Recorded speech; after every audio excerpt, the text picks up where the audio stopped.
Hello, this is Suzanne. Welcome to Sweet Tea and Whimsy. I would like to share with you a quick and easy project.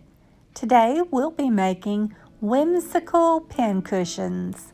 These are great to display on a shelf or to give as gifts to friends and family. What I've been doing is collecting neat and unusual figurines that are typically used to hold flowers. Each of these flower pots I've collected over time. I found them at thrift stores, consignment shops, and yard sales.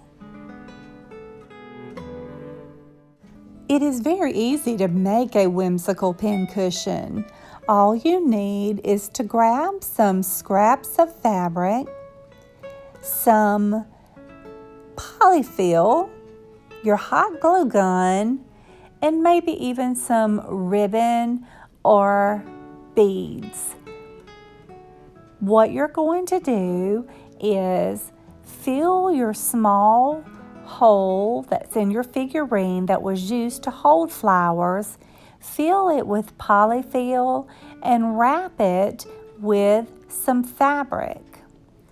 You will next take your hot glue and run it around the edge of the fabric so that it will stay in place inside your figurine, and you can also add some lace trim or some beaded trim or any other trim that you may find in your stash that would look good on your whimsical pin cushion.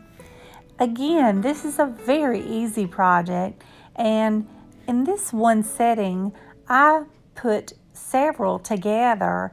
It didn't take long, and I think it's really going to make a nice gift for some family members and friends.